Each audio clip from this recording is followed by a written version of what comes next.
পরম সুন্দরী মুভির ট্রেলারটা বেরিয়েছে এবং সেটা লাগছে কেমন সেটার ব্যাপারে কথা বলবো আমি এই ভিডিওর মধ্যে।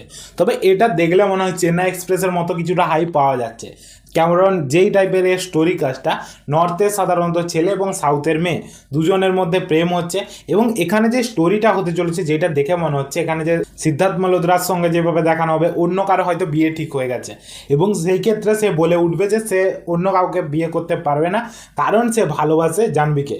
তো সেই ক্ষেত্রে তারা একে তাড়া করবে এবং মেরে ফেলার চেষ্টা করবে, যেটা আপনারা দেখতে পাবেন এবং তাড়া করার ছন্দগুলো দেখানো হচ্ছে, জাহ্নবী তাকে পালিয়ে যেতে বলছে, সেই জায়গাগুলো আপনারা দেখতে পাবেন এবং তার ফলে যেই সিকোয়েন্সগুলো উঠে আসবে সেগুলো অনেকটা কমেডি পোর্শন ভাবেই তুলে ধরা হবে।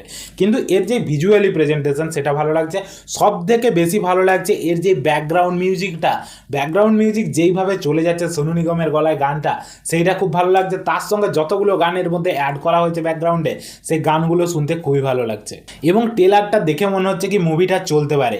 তার মেন কারণ এখানে পারফরমেন্স কিন্তু মোটামুটি যে খুব একটা যে খারাপ লাগছে সেটা নয়, কিন্তু জাহ্নবীর যেভাবে পারফরমেন্সগুলো না, ও কমেডি পোর্শনগুলো একদম খারাপ করে দিচ্ছে। যেইভাবে ওর কথা বলার ধরনগুলো, যেইভাবে মানে প্রত্যেকটা জায়গায় হিরোর নাম বলছে, ওই জায়গাটা মানে রজনীকান্ত তার সঙ্গে বলা হচ্ছে যে আল্লু অর্জুন, মানে এই যে পোর্শনটা না ওটা শুনলে মনে হয় এতটাই ফেক লাগছে, সেটা কিন্তু ভালো লাগছে না।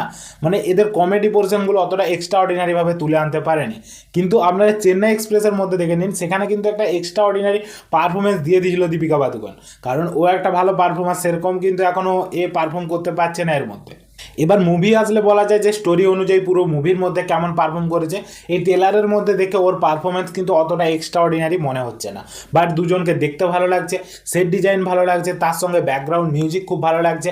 তার সঙ্গে সব থেকে বেশি হাইপ এটা ম্যাড ডগসের ফিল্মস, কারণ ম্যাড ডগসের রেপুটেশন সাধারণত আপনারা জানবেন, ওদের প্রত্যেকটা মুভি সেই টাইপেরই কনসেপ্ট তৈরি করে যেগুলো ভালো রকমভাবেই চলে এবং এটা দেখেও সেটাই মনে হচ্ছে যে একটা ভালো রকম পারফরমেন্স আনতে চলেছে, মানে ভালো রকম একটা স্টোরি কাস্ট হতে চলেছে। তার মধ্যে একটা ভালো রকম গানের অ্যালবাম আপনারা পাবেন, মানে আমিও পাবো, সাধারণত একটা ভালো অ্যালবাম পাওয়া যাবে এর থেকে এবং স্টোরিটাও একটা সাধারণত ভালো স্টোরি কাস্ট লাগবে। এবার কি হবে সেটা মুভি আসার পরেই বলা যায়। আর যদি আমার ভিডিওটা আপনাদের পছন্দ হয় অবশ্যই একটা লাইক করে চ্যানেলটাকে সাবস্ক্রাইব করে দিন, কারণ এরকম ভিডিও আমার চ্যানেলে আজ থাকে। তো আজকের জন্য এতটুকুই, ভিডিওটা দেখার জন্য ধন্যবাদ।